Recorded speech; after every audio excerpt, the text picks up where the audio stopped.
Olá, alunos, tudo bem com vocês? Bom, na aula de hoje a gente vai conversar sobre os movimentos sociais na Primeira República. Neste primeiro vídeo eu vou falar sobre os movimentos do campo, tá? Vou falar hoje sobre Canudos, Contestado e o Cangaço. Mas, no próximo vídeo, a gente fala dos movimentos urbanos também. É muito importante que a gente entenda aí o que está acontecendo nesse momento, né, da proclamação, um pouco posterior à proclamação da República, para entender por que esses movimentos sociais estão surgindo. Então, assim, no final do século XIX, né, nessa passagem do Império para a República, ainda predominava no Brasil algumas características econômicas herdadas de todo esse período, né, colonial que o Brasil teve. Então, latifúndio, monocultura, técnicas rudimentares de produção. A abolição tinha acontecido há muito pouco tempo também, sem qualquer preocupação significativa aí com os escravizados e tudo mais. Então, esse é o cenário da proclamação da República, né? Um cenário de desigualdade, agravado por um regime político e eleitoral que excluía a maior parte da população.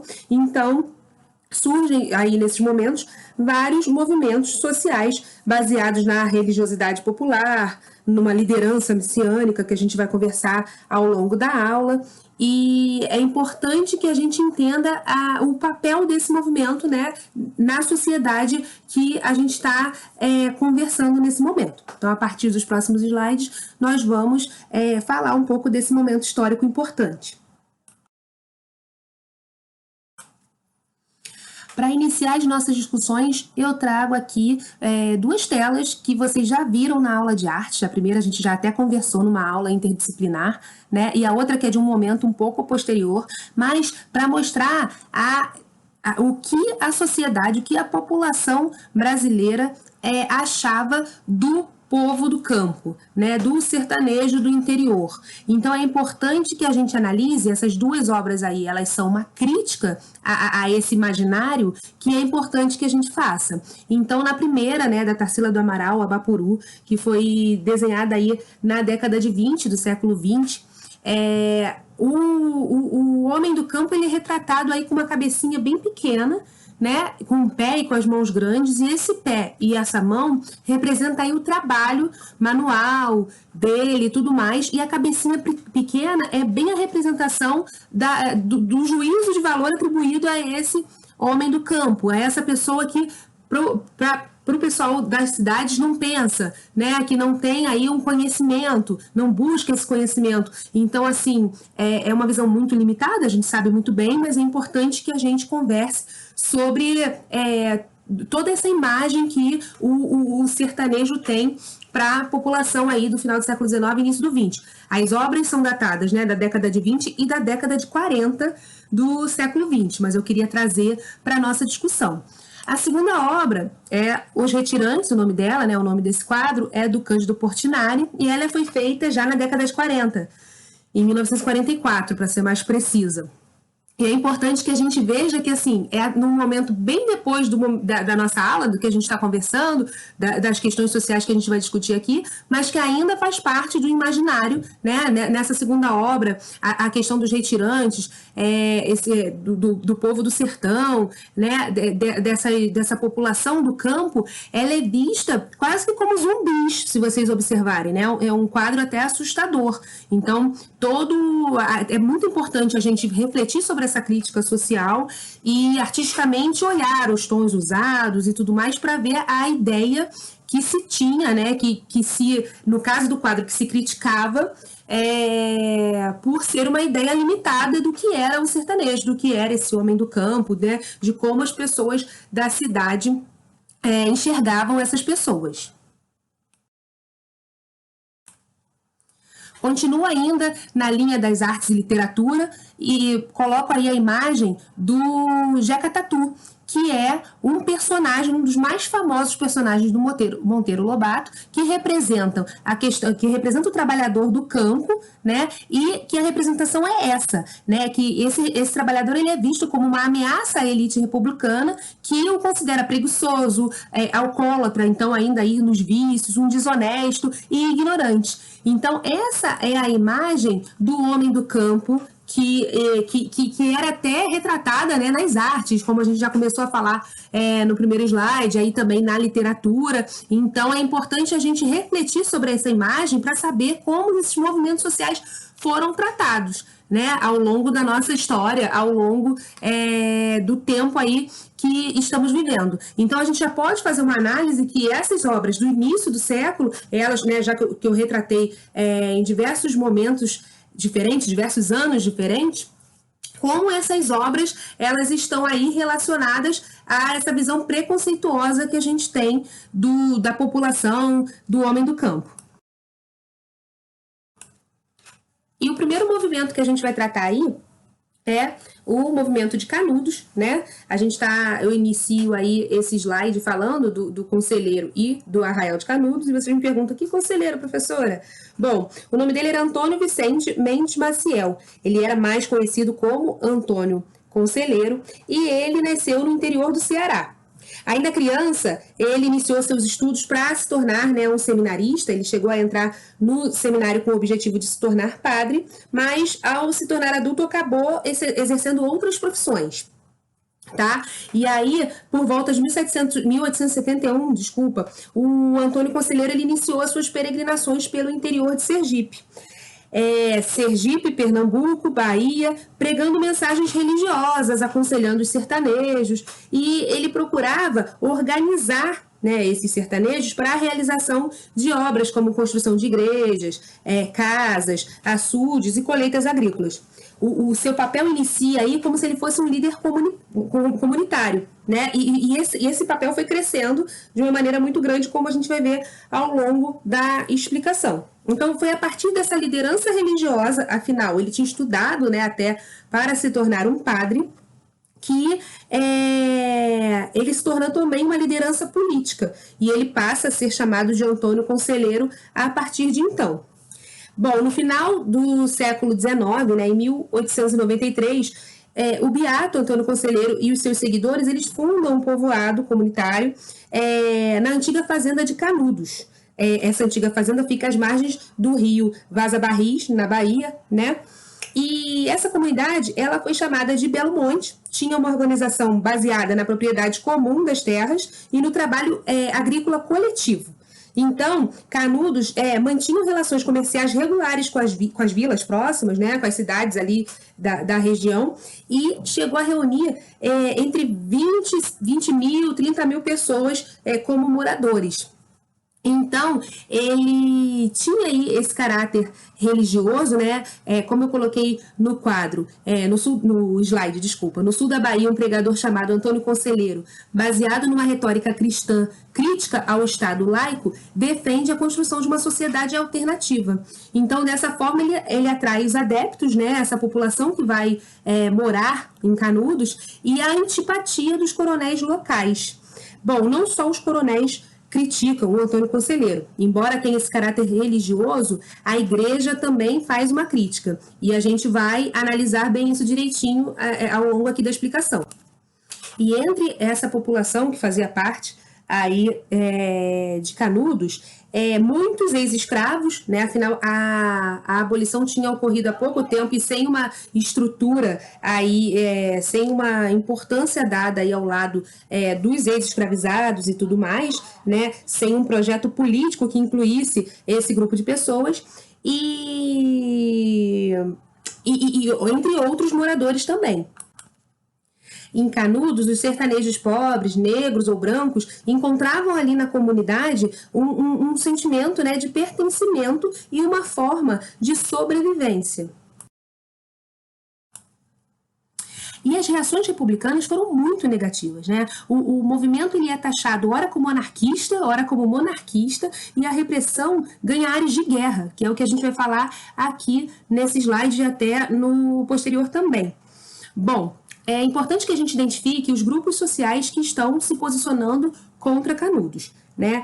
O primeiro que eu vou falar aqui são os coronéis, que se preocupavam com a falta de mão de obra, né, que o tamanho dessa comunidade poderia gerar. o exemplo que as pessoas que ainda não tinham se dirigido a Canudos poderiam ter, né, conhecendo a comunidade, se deslocando para lá também, que vai afetar a questão da mão de obra também, e a autonomia que essa comunidade tinha em relação ao poder oligárquico, a não precisar deles, a ter uma produção e a comercializar essa produção com as cidades próximas. Então, tem uma série de fatores aí relacionados a essa insatisfação dos coronéis. O segundo grupo é a Igreja Católica.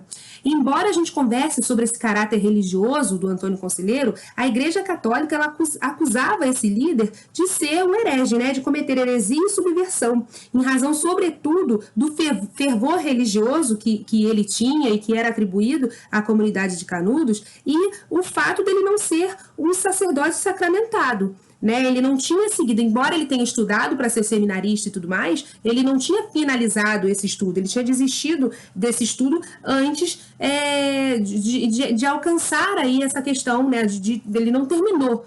Então, é um pecado, né? Isso faz com que ele não possa exercer esse papel que ele exerce dentro da comunidade.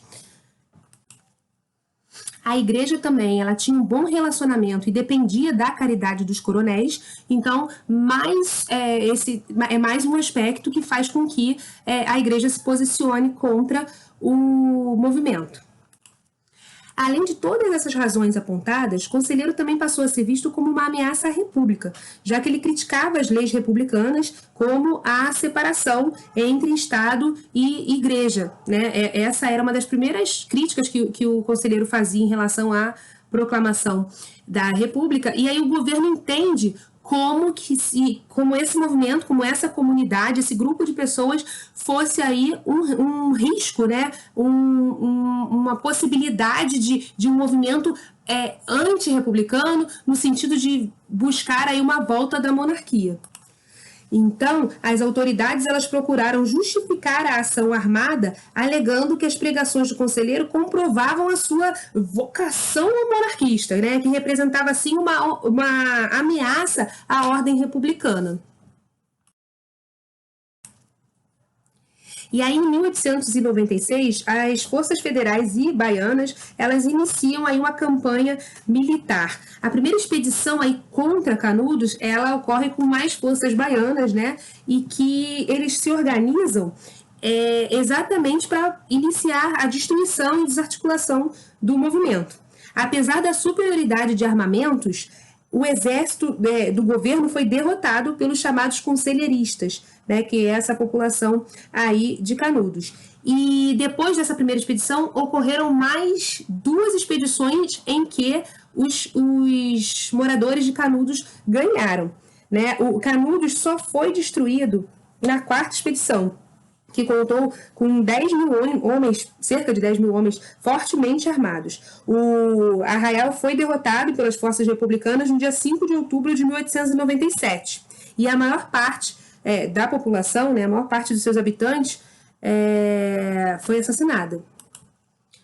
E após aí essa 4ª expedição, alguns relatos de civis contam que mesmo após a queda do Arraial, ou seja, mesmo após a derrota da população de Canudos, muitos prisioneiros foram mortos, várias crianças foram abandonadas e até entregues para a adoção nesse momento.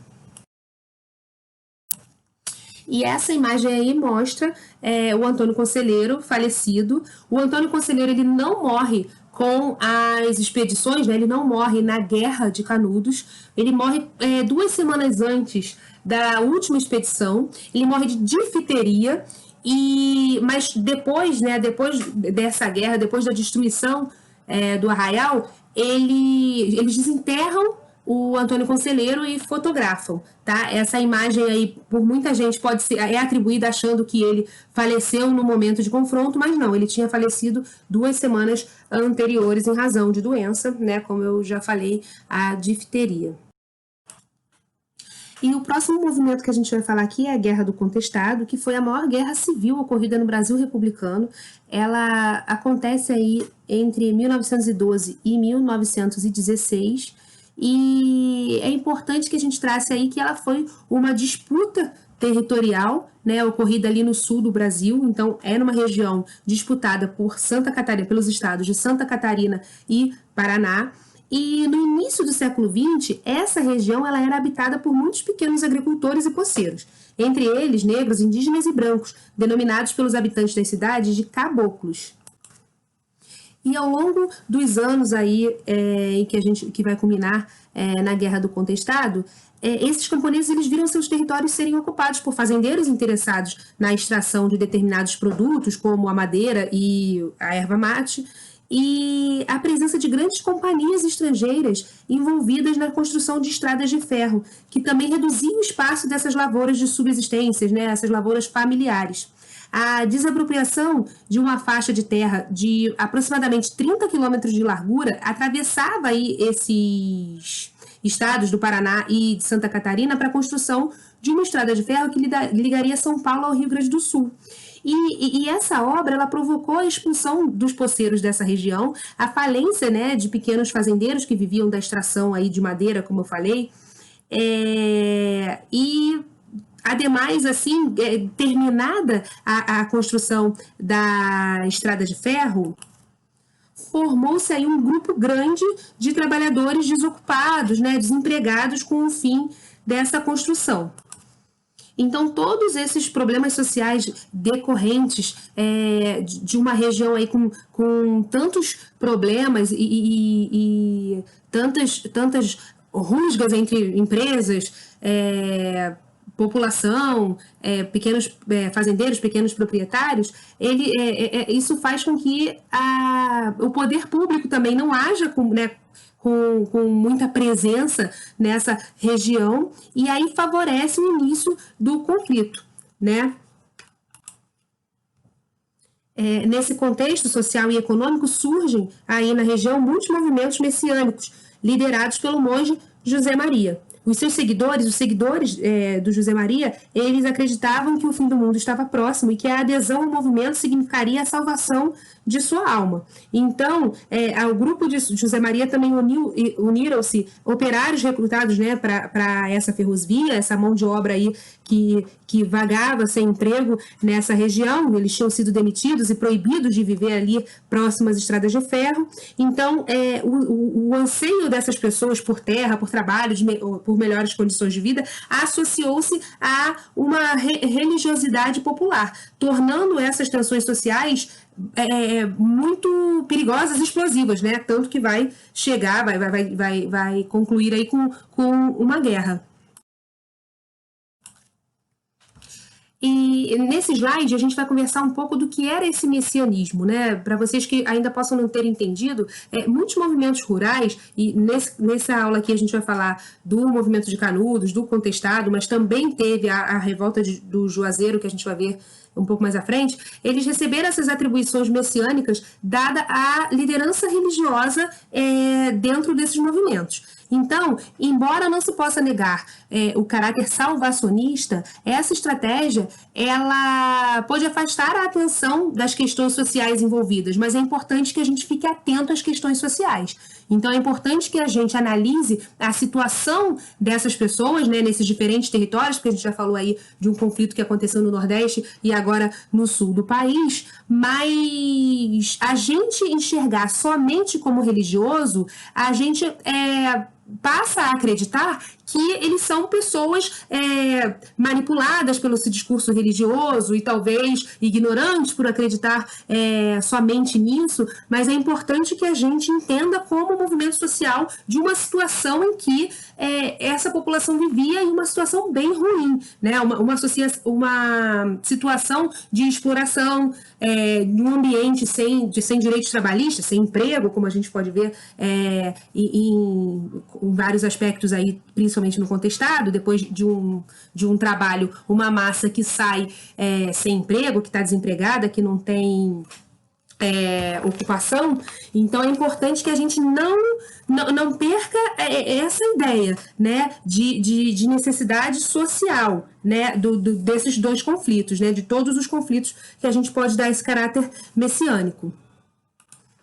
Então, em 12 de outubro de 1912, a guerra eclode. O monge José Maria e um grupo de fiéis, eles rumam até a cidade de Irani, situada hoje, onde, né, faz parte do estado de Santa Catarina, e é a localidade ali, principal centro da disputa entre paranaenses e catarinenses.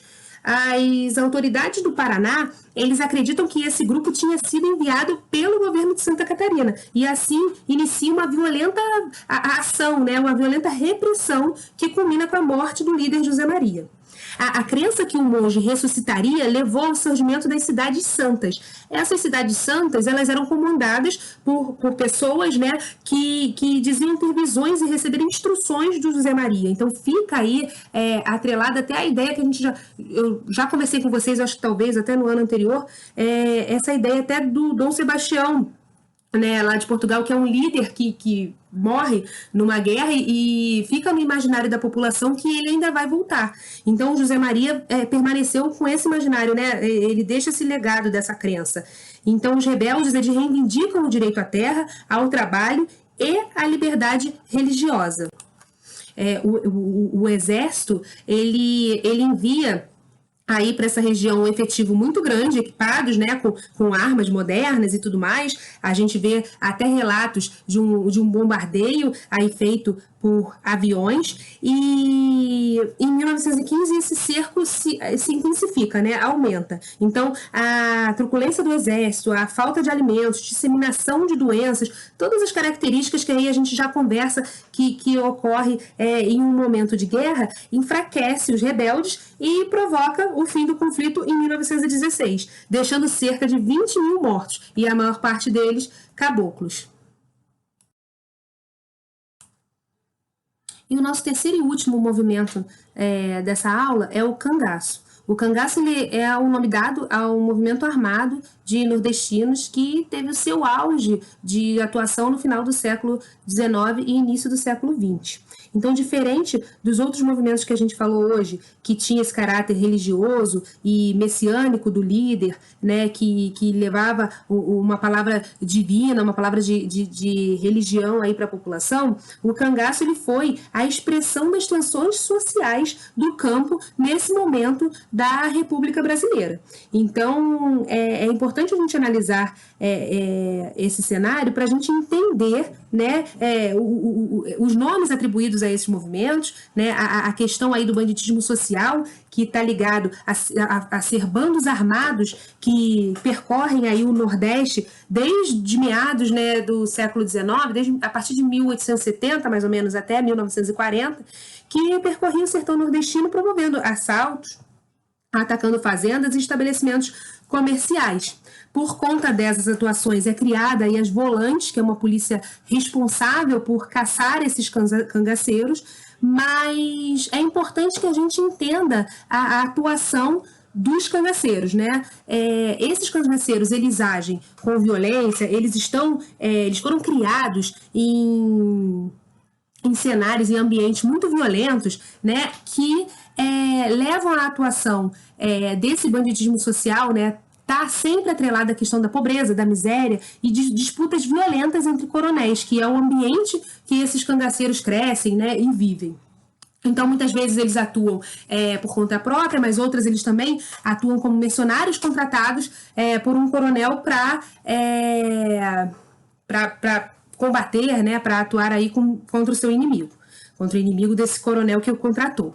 Então, o mais conhecido cangaceiro foi o Virgulino Ferreira da Silva, o Lampião, que eu tenho certeza que vocês já ouviram falar. Ele nasce aí no final do século XIX, no estado de Pernambuco, e ele nasce numa família de médios proprietários rurais e cresce em um ambiente de violentas disputas entre as famílias rivais, né? Ele tem o seu próprio pai morto por se envolver em desavenças com inimigos, né, com grupos inimigos, e é nesse ambiente de rixas familiares, emboscadas, vinganças, que o Lampião ele ingressa no cangaço e forma o seu próprio bando, que ele lidera por quase 20 anos.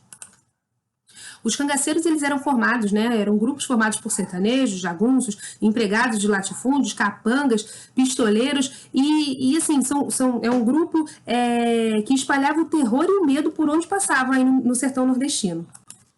Então, quando eu falo dessas diferentes atuações dos cangaceiros, é importante que eu sinalize 3 categorias de grupos de cangaço no sertão.